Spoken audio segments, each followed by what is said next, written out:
Credit కార్డులు, debit కార్డులు, అప్పులు చేసే ఒకానొక మార్కెట్ ఎకానమీలో ఉన్నాం మనం.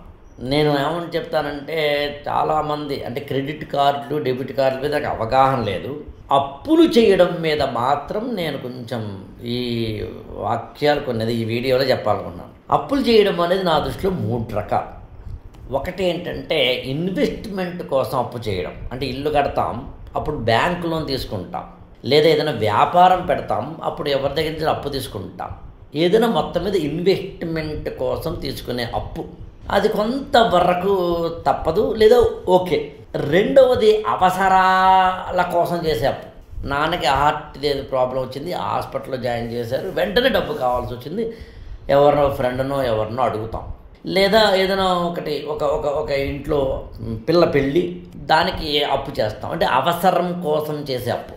మూడవది పని లేక చేసే అప్పు. పని లేక చేసే అప్పు అంటే అర్థం ఏంటంటే, ఇంట్లో బర్త్డే పార్టీ చేయాలి, ఊర్లో ఎవరు అడగలేదు నేను బర్త్డే పార్టీ చేసుకోమని, అయినా సరే ఒక 5,000, 10,000, 50,000, 1,00,000, 2,00,000 అప్పు చేసి బర్త్డే పార్టీ చేయడం. అంటే 4వ రకం అప్పు ఉంది, అది ఇంకా నీచమైన అప్పు. అది ఏంటంటే చిల్లర అప్పులు, వాడి దగ్గర వీడి దగ్గర చేయబోలు తీసుకుని జెండాపై కపిరాజ్ అని, లేకపోతే లోన్ యాప్ల ద్వారా.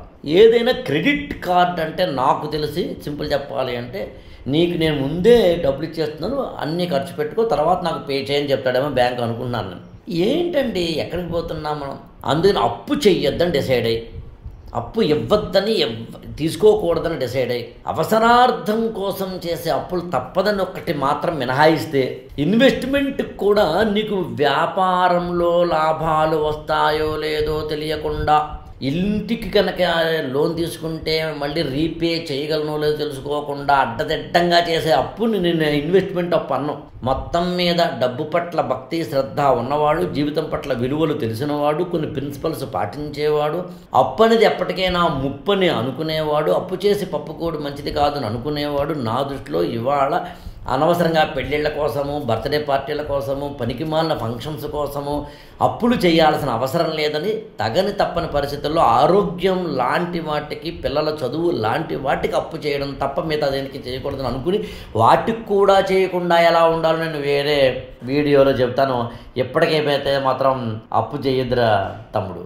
ఈ ఛానల్ని లైక్ చేయండి, షేర్ చేయండి, సబ్స్క్రైబ్ చేసుకోండి.